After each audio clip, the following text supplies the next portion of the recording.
Alors, bonsoir tout le monde et bienvenue à notre séance ordinaire numéro 9. On est le 23 septembre, il est 18h03. On est à la salle 113 du 2070 boulevard de Portland. Donc, la séance est ouverte. Il n'y en a pas eu de changement dans notre ordre du jour. On peut l'adopter tel quel. Ça vous va? Sinon, il y a le procès verbal numéro 8 du 26 août 2025, c'est ça que vous savez. Puis, pour les comités consultatifs d'urbanisme 3.2.1, c'est le procès verbal du 7 juillet et les deux procès verbaux du 7 juillet et du 25 août qu'on adopte.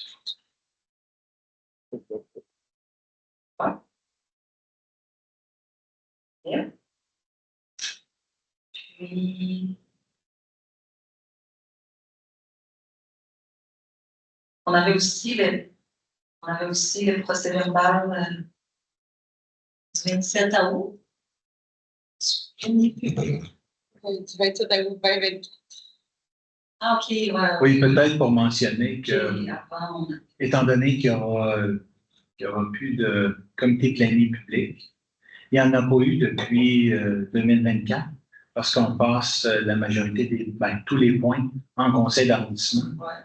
Donc, pour cette raison-là, il faut déposer ce procès-verbal-là pour qu'il soit ratifié, pour qu'il soit adopté. OK. Étant donné que avant les élections, il n'y aura plus de comité planier public. Voilà.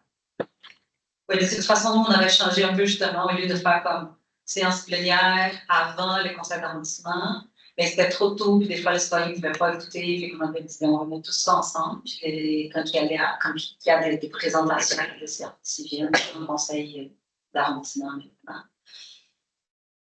On adopte ça aujourd'hui parce que c'était comme la dernière probabilité. Donc, là, on est rendu à la période des questions des personnes présentes. Vous avez des questions?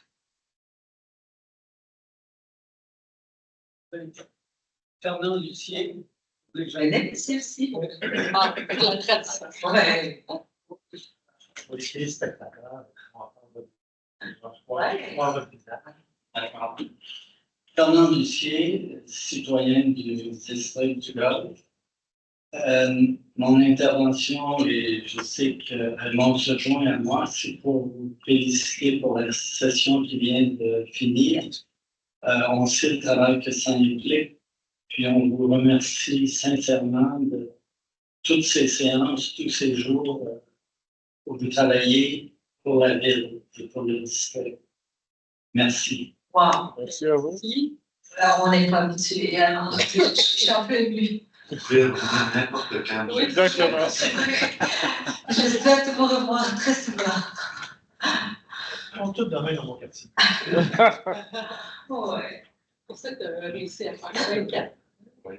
Tout le monde va bien. Puis, c'est Je serai tout bon. J'ai une seule question. Mais je me la pose. OK.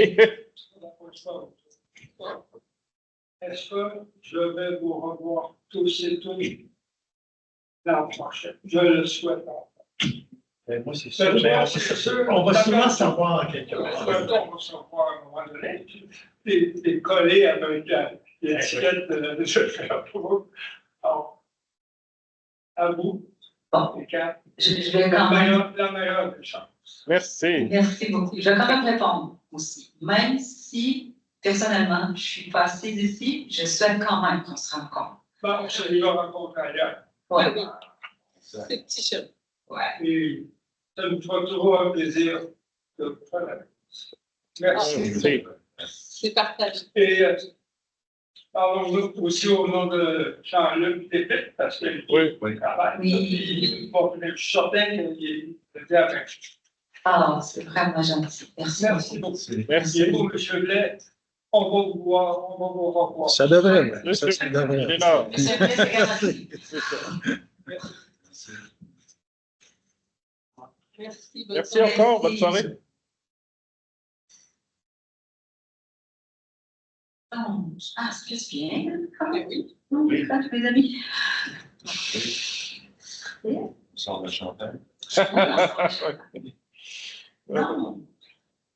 Là, on est rendu pour le dossier de comité groupe de travail du conseil d'arrondissement au comité concertation d'urbanisme du 8 septembre 2025. Alors, je passe la parole à M. Kibantou. Merci, Madame la Présidente. Bonjour tout le monde qui est dans la salle et ceux qui réécouteront cette vidéo à un moment donné. Alors, pour le comité consultatif d'urbanisme, nous avons eu plusieurs dossiers, bien entendu, et c'est 4 dossiers que nous proposons aujourd'hui. Alors, les dossiers. Ah, c'est pas toi. Désolé. Alors, le premier dossier nous amène sur la rue London, le 88 de la rue London. C'est une demande de permis qui a été déposée en juin et qui est complétée en juillet. Donc, c'est une demande de permis pour faire différents travaux de réparation extérieure qui font du remplacement. On remplace le revêtement extérieur. Donc, plein d'aluminium pour du plein de vinyle. Et nous le recommandons, et nous recommandons que ce projet-là soit accepté. Oui, nous allons au 188 de la rue Kilessé. C'est pour la coopération des possibles.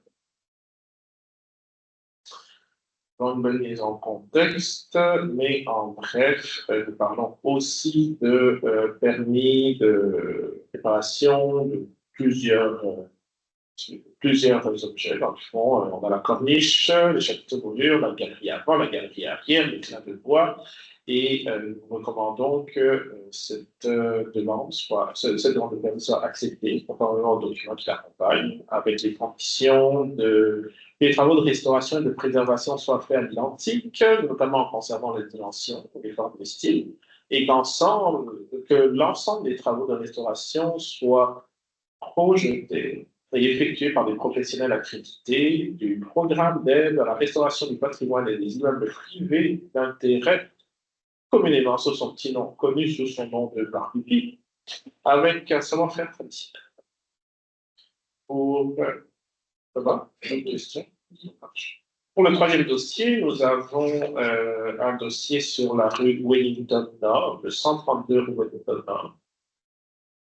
C'est un dossier d'affichage, et c'est une demande de permis qui a été posée au printemps, auquel on répond pour plusieurs travaux de rénovation extérieure et intérieure du bâtiment principal, notamment la peinture, les allèges, les linteaux, des éléments décoratifs.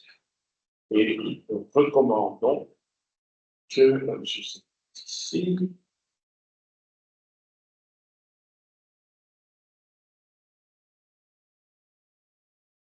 alors, vu que nous sommes en train de faire l'installation de nouvelles fenêtres d'aluminium et le type de mur rideau, une nouvelle rampe, c'est recommandé que ce soit accepté. Approuvé conformément au document qui l'accompagne. Et quand on regarde dans la grille d'analyse, on là aujourd'hui.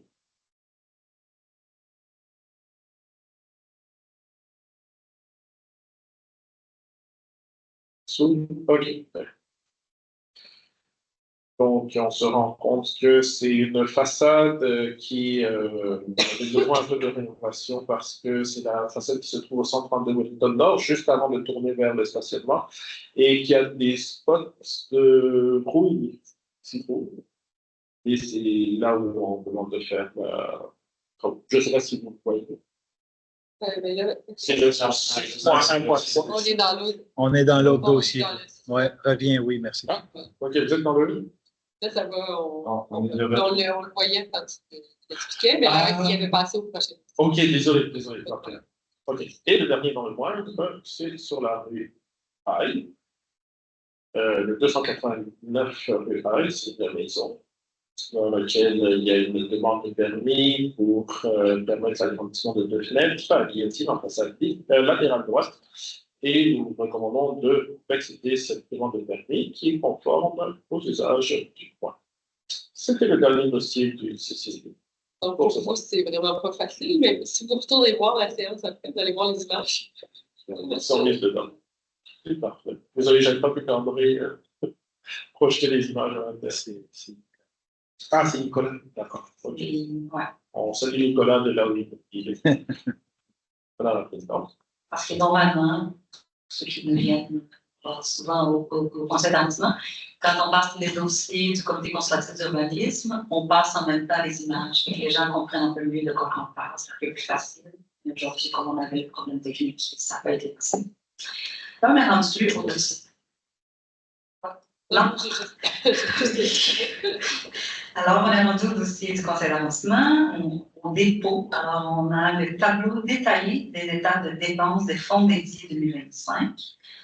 Donc, les fonds dédiés, c'est le fonds qu'on utilise pour faire fonctionner notre plan d'action en arrondissement. C'est ça, on partage un peu par district. Juste un mini commentaire là-dessus. Merci. Mini commentaire parce qu'on avait accepté le conseil d'arrondissement, une partie de mon fonds dédié, puis une partie du fonds dédié aussi partagé à l'arrondissement, de financer la construction d'un nouveau module dans l'école des 80 dans le secteur d'Ascot. Et c'est vraiment les parents qui ont pris ça en charge. Et je vais vous dire, c'est en construction en ce moment. Et c'est beau à voir. Là, ça fait 3 fins de semaine que c'est des corvées de parents qui se font à l'école. Puis c'est quelque chose qu'on voit pas en plus. Tu sais, souvent, les centres de services scolaires sont plutôt frileux. Il faut que ça soit normé et tout ça. Mais les parents ont travaillé super fort. Il y a quelqu'un qui est acheté dans la gang, qui a fait des plans.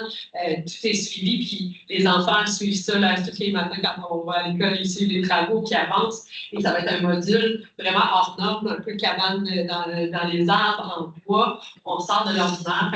Bref, je voulais vous remercier encore, le conseil d'arrondissement, parce qu'on vient de fournir vraiment un beau projet pilote aussi qui, j'espère, inspirera d'autres écoles à travailler quand on le peut, quand on a les parents qu'il faut et qui sont prêts à s'impliquer. Je pense que ça donne vraiment des projets encore plus signifiants pour les communes. Madame la Présidente. Oui, c'est Jeanne. Oui, très bien dit. Anna Roche, je peux dire la même chose pour l'école Champlain. Le développement du jardin public qui a été fait là, qui a été fait grâce aux élèves du CPE, grâce aux élèves du CPE, et ma voix porte donc elle revient. C'est ça. Donc, c'est ça.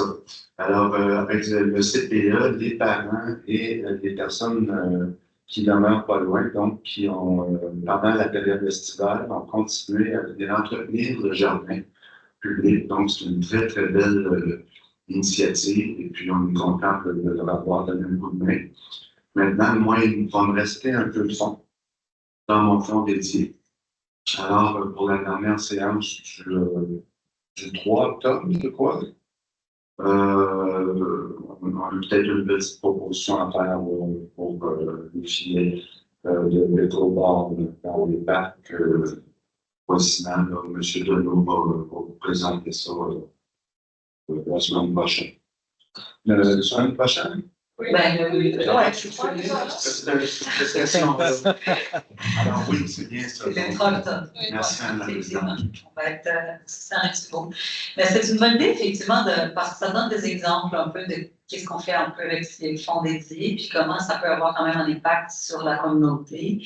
Quelque chose justement, tu sais, normalement des organismes de proximité ou des écoles qui vont pouvoir utiliser ça, mais la retombée est vraiment très flagrante là, pour la population, effectivement. On laisse regarder les genres de projets qu'on a pu soutenir avec nos fonds dédiés. On est rendu au 7.1.2, c'est le dépôt du calendrier des événements à venir dans notre magnifique arrondissement des Nations. Les meilleurs, les plus grands de Sherbrooke.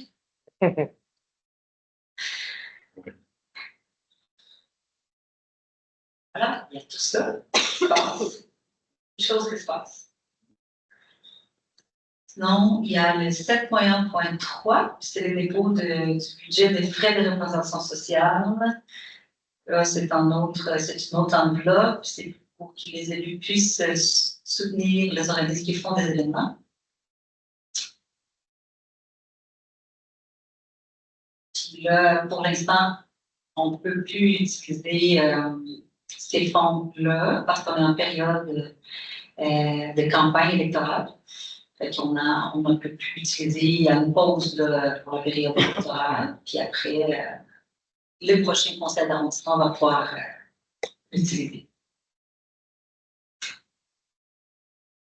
Il y a 7.1.4, c'est le dépôt d'aller de dossier enchaînement, ici pour l'arrondissement.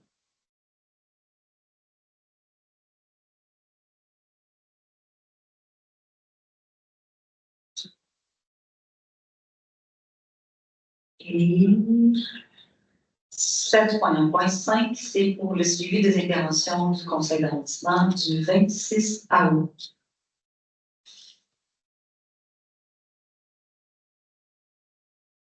Est-ce que ces personnes-là, ces citoyens-là, ont eu de réponses?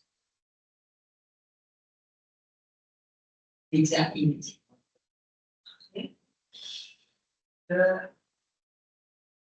On a rendu fonds dédiés. Donc, justement, on avait parlé tantôt, on a montré un peu le tableau de nos fonds dédiés. Il y a encore des projets qui sont soutenus par ces fonds dédiés-là. 7.2.1, c'est pour l'instance financière non récurrente à Quartier-Alexandre pour organiser et réaliser la 4e édition du Noël des oubliés en 2025, ceux qui vont. Oui, merci beaucoup, Madame la Présidente. Donc, c'est une assistance non récurrente, mais pour une demande particulière. En effet, c'est pour le quartier Alexandre que j'ai eu beaucoup de plaisir à promouvoir pendant ce mandat-ci, qui se retrouvait souvent un peu oublié dans toute la dynamisation qu'on avait au centre-ville et qui a pris sa place petit à petit. C'est non seulement un quartier historique, mais un quartier aussi artisanal. Et il y avait un citoyen qui était bien aimé de la communauté, qui s'appelait Laurent, qui malheureusement est décédé et qui a l'habitude de faire le Noël des oubliés, qui m'avait sollicité plusieurs fois. Donc, il faisait de la musique, il accueillait des gens dans la rue, et c'était comme une personne qui était très chère au quartier. Donc, on a été surpris malheureusement de l'annonce de son décès ce printemps-ci, et en sa mémoire et en la mémoire de toutes les personnes qui l'avaient pu aider. Donc, on propose le quartier Alexandre voudrait faire un événement Noël des oubliés qui permet d'honorer à la fois sa mémoire, mais honorer aussi cet héritage-là qu'il laisse de collaborer, prendre soin des oubliés pendant Noël. Et c'est pour cela qu'on s'est dit que ce serait une bonne chose qu'on soutienne cette initiative touchante pour que son souvenir continue à vivre dans le quartier. Excellent. Ouais, je pense qu'on a un plaisir. C'est ça, on a rendu au 7.2.2, c'est pour une instance financière non récurrente, encore à Quartier-Alexandre, pour produire un documentaire sur l'implication citoyenne et la prise de parole dès l'année 2025, qui est le projet débute dès l'année 2026, je pense que c'est ça. Alors, M. Kiboche. Je vais mettre ici. Ça va bien. Bon, ça va, excuse. Non, ça juste. Oui, merci. Donc, c'est un autre projet qui se passe toujours aussi dans le coin du quartier Alexandre.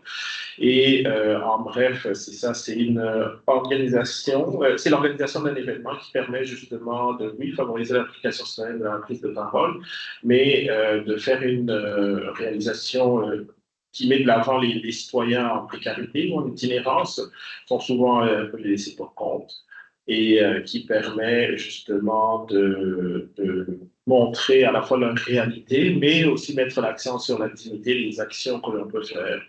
Donc, cette demande-là, elle est jointe au sommaire suivant et il permet de renforcer l'action citoyenne de proximité, mais aussi donner un lieu dans lequel ils peuvent s'exprimer, communiquer et sensibiliser les personnes à leur situation. Que ça permet de créer non seulement le lien d'appartenance, on est en train de parler de toutes les démarches qu'on peut faire par rapport au milieu de vie, la qualité de vie, et on pense que ça passe par un sentiment d'appartenance où chacun il a sa place. Et c'est pour ça qu'on recommande d'octroyer cette assistance non récurrente de 5 000 qui provient du fonds d'été de l'arrondissement du district et qui permettra justement de créer cette prise de parole-là pour cette année. Et donc, de passer aussi un temps, non, c'est plus en fin d'année. Hein, Oui, en fin d'année. En fin d'année, donc toujours dans la période des fêtes qui permet justement de continuer à créer ces liens-là et renforcer les liens de la communauté à l'intérieur du quartier. Alexandre. Parfait. Là, on est rendu aux requêtes en circulation, fait que les points 7.3.1. Donc, ce sont des analyses qui ont déjà été faites par les services et des recommandations du service de l'ingénierie, des eaux et des projets majeurs. Est-ce que moi, je vais prendre notre parole pour ce qui est de la rue Albert Charpentier, mais est-ce que je fais sans nom? Oui. Mais pour Dominion, je crois. Oui, la première que j'ai ici, c'est Sainte-Thérèse. C'est moi. Ça va. Dominion. C'est moi. Bon. Alors, pour la rue de Lignonne, c'est une longue rue, comme on peut le voir, et il s'y trouve aussi beaucoup de joueurs de curling, petite anecdote, mais autre que ça, il y a quand même beaucoup de demandes par rapport à la vitesse, malgré les différents panneaux de signalisation à rest-stop. Souvent, les voitures vont prendre la rue de Lignonne pour essayer de contourner la circulation sur les grandes artères que sont le boulevard Portland ou sur la rue Prospect. Et à ce niveau-là, la demande des résidents vivant sur place est souvent d'indiquer par rapport à la vitesse et à ralentissement. Donc, ce qui est recommandé ici, c'est de mettre de l'avant une campagne de sensibilisation à la réduction des vitesses, l'ajout de balises, visée 40 sur la rue, et de réévaluer la situation pour voir si plus tard on peut rajouter des mesures de mitigation, que ce soit d'ODAN et autres. Donc, on est dans la sensibilisation, dans les panneaux visée 40 et la collaboration avec les citoyens sur place. Parfait, la rue des Iroquois. Ça va? Pour ce qui est de la rue Albert Charpentier, ouais, j'ai rencontré les citoyens à l'automne l'année passée. C'est pas la première fois, en fait, là, qu'il y a des demandes pour la rue Albert Charpentier. C'est une rue quand même si elle est sinueuse, elle est devenue quand même une rue de transit un peu. Fait qu'il y a beaucoup, un grand volume de circulation automobile, puis il n'y a pas de trottoir. Donc, il y avait deux inquiétudes là, des citoyens qui habitent sur la rue, deux aspects qui étaient des citoyens. Un, c'est le fait que les gens n'étaient pas capables de respecter leur voie de circulation, puis l'autre, aussi, la vitesse. Puis, c'était vraiment, en fait, les deux liés à la sécurité des piétons qui circulent dans la rue. Et puis, ce qui vous avait été proposé, c'est possible d'augmenter un peu pour la presse qui est imaginaire. Il va vous comprendre. Merci, il vous comprend. Oui, c'est pas grave. Parfait. Ah, merci. Fait que, ce qui est recommandé, c'est de tracer un corridor piétonnier en bordure du côté est de la rue Albert Charpentier, en attendant un jour éventuellement avoir un trottoir, d'avoir déjà un corridor piétonnier, c'est vraiment bien. Pour lier justement le segment de trottoir existant déjà entre Wilfrid-Grégoire et Nicolas Chèvre. Aussi d'interdire le stationnement en tout temps sur le côté est de la rue Albert Charpentier, entre les rues Wilfrid-Grégoire et Nicolas Chèvre, afin d'assurer la sécurité et la libre circulation des piétons. Au lieu d'avoir du stationnement, il va y avoir une ligne de rive pour que les gens puissent circuler avec plus de sécurité. D'autoriser les stationnements limités à 20 minutes sur le côté est de la rue Albert Charpentier, sur une distance de 15 mètres, à moins de 5 mètres du passage pour piétons, afin de faciliter l'accès et la récupération du routier, parce qu'il y a quand même la boîte postale qui est sur rue. Puis aussi de tracer une ligne d'arrêt, une ligne axiale sur la rue Albert Charpentier, puis là, ça va aider à garder les gens un peu sur leur voie. à l'intersection de la rue Nicolas pour, pour les tracés de lignes d'arrêt. Aussi, de tracer des lignes axiales dans la zone de courbe de la rue Albert Charpentier, conformément aux normes en vigueur, afin d'améliorer les guidages des usagers, la sécurité des virages. Aussi, une balise centrale indiquant la présence d'un passage pour piétons. Aussi, les volants en milieu de vue des rues indiquées en 10-40. Puis aussi, bon, là, on invite aussi les citoyens de la rue de venir chercher un peu leur petite pancarte en 10-40.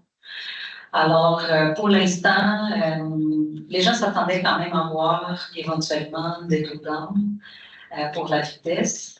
Mais pour l'instant, on va commencer avec ces mesures-là. Ils sont déjà très contents avec tout ça. Je pense qu'on va quand même pouvoir augmenter davantage la sécurité des piétons sur cette rue.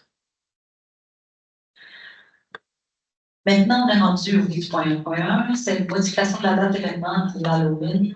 Carrefour Axel Wesley. C'est quoi? Madame Larche. Oui, merci beaucoup. En fait, ici, on vient juste changer une date pour un événement. En début d'année, nous, on autorise toujours tout un panoplie d'événements de proximité. On accorde des financements pour que ça puisse se passer. Le Carrefour Axel Loisirs voulait organiser une fête d'Halloween et il la prévoyait un 1er novembre, donc le lendemain. Ils ont décidé de changer la date et de profiter vraiment de la soirée d'Halloween, donc le 31 au soir, au lieu de faire un événement le lendemain. Pendant que les enfants sont déguisés, ils nous proposent de vraiment tenir un parcours dans les rues. Donc, au lieu que ça soit une fête statique, au fait que ça va être vraiment un parcours. Donc, les jeunes vont pouvoir de 15h45 jusqu'à 17h45 faire un parcours dans les rues. Je vais vous dire ça. C'est Adrien-Colette, rue de la Roque, rue de Dorval et rue Saint-Louis. Donc, en même temps qu'ils font la collecte des bonbons dans les résidences, ils vont pouvoir aussi avoir plein de des artistes qui vont être là, de l'animation, puis des noms de bonbons. Donc, ça va être hyper intéressant, je pense. Les écoles vont être aussi invitées à participer. Donc, c'est simplement pour avoir votre accord pour cette modification de programmation-là. Puis, j'en profite pour inviter les gens qui habitent, mes citoyens qui habitent sur Adrien-Colette, La Roque, Saint-Louis et de Dorval, de mettre le paquet en décoration cette année et en prévision de bonbons, parce qu'on va avoir de l'action sur ces rues-là le 31. Parfait.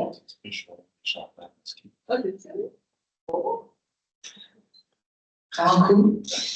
Les 8.1.2, il y a la modification d'un titre et d'une date au tableau de répartition événementielle. C'était juste une petite coquille, une petite erreur qu'on a besoin de repasser pour corriger. Ça vous va? Donc, on a reçu au message des élus.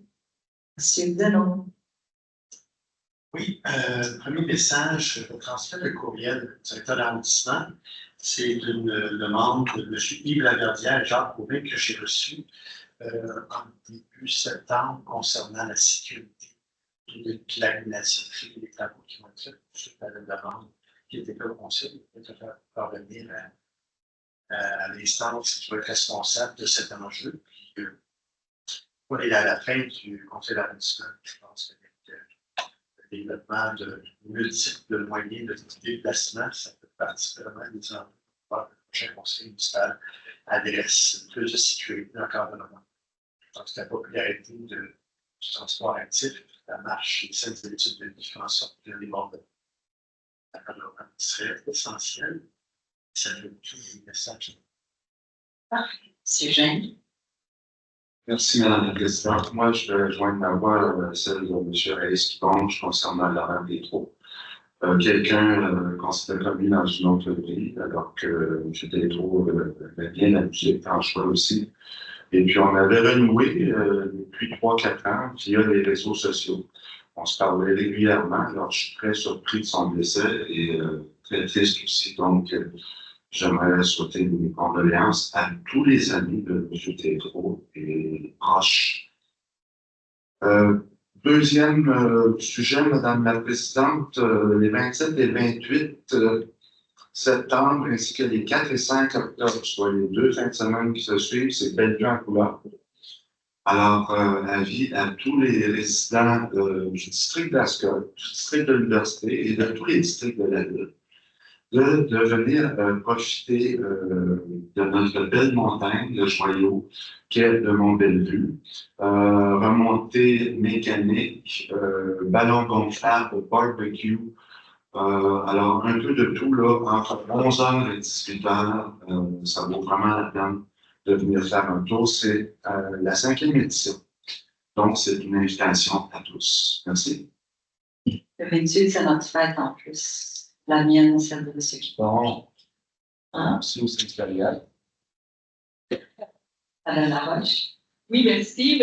Juste un petit message pour souligner, parce que dans le conseil d'arrondissement aujourd'hui, mais à la dernière séance du conseil municipal, on a quand même fait un grand pas géant pour le projet de la Côte Rouge qui est dans Ascot.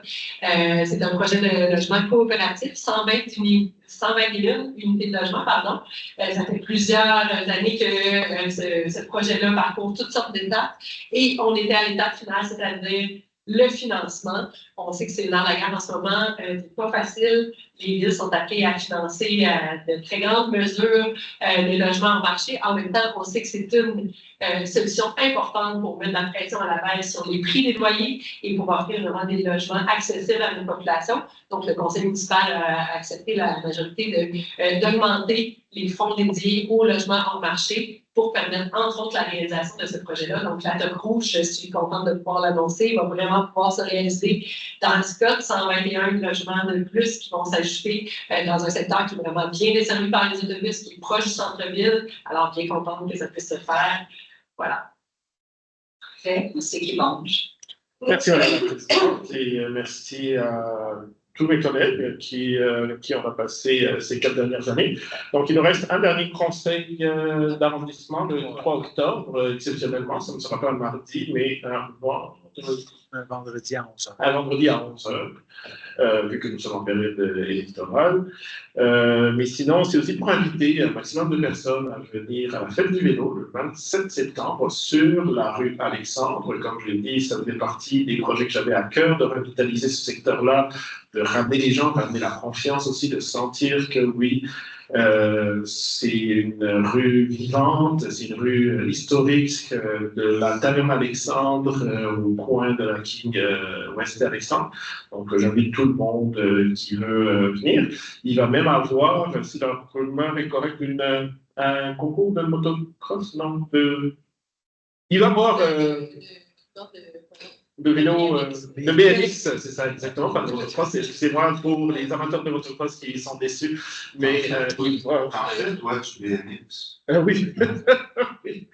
Et donc, on était nombreux pour la première édition qui s'est faite sur la quai, on était nombreux aussi pour la deuxième édition qui s'est passée à ce moment-là sur la rue Alexandre, et ça attire de plus en plus de personnes, donc on espère vous y voir bientôt. Et je pense ne pas me tromper en disant qu'ils se sont incorporés à la fête du vélo, qui vont peut-être être bientôt à organiser la nuit.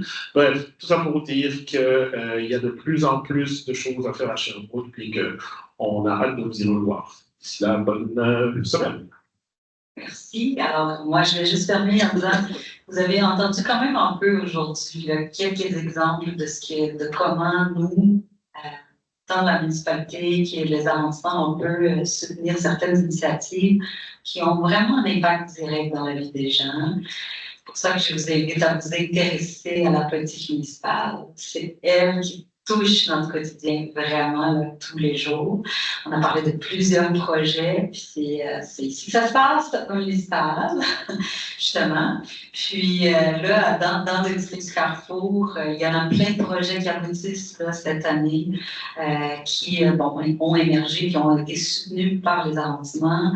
On a un préau qui se construit au parc Saint-Charles-Garnier. Ils attendaient ça depuis des années à avoir. En principe, ils voulaient avoir un bâtiment, et ça n'a pas été capable, ça n'a pas été possible parce que c'est un parc de voisinage. Puis il y a eu beaucoup d'embroglios dans le passé. Puis là, ils sont vraiment contents d'avoir un espace où ils peuvent quand même se réunir à l'abri de la pluie ou quand il fait trop chaud. Fait que le quartier est vraiment très content de pouvoir avoir ça, c'est déjà construit. Il va y avoir bientôt un nouveau parc dans un quartier qui est très dense, qui est le plateau Macri. Et l'arrondissement va pouvoir, c'était à travers l'arrondissement qu'on a fait une démarche consultative, participative avec les citoyens pour pouvoir penser à ce parc-là. Alors, c'est ça, c'est au municipal, ça se passe, c'est en arrondissement, on a beaucoup de choses qu'on peut faire aussi pour soutenir les citoyens qui veulent faire des activités. On avait parlé de parcours, c'était de comités citoyens. Il y a les parcours en ville aussi dans le parc André Léger qui est promu par la Maison des Jeunes. Alors, beaucoup de belles choses qui se font à la ville et en arrondissement. Sur ça, on peut faire la séance et retourner chez nous.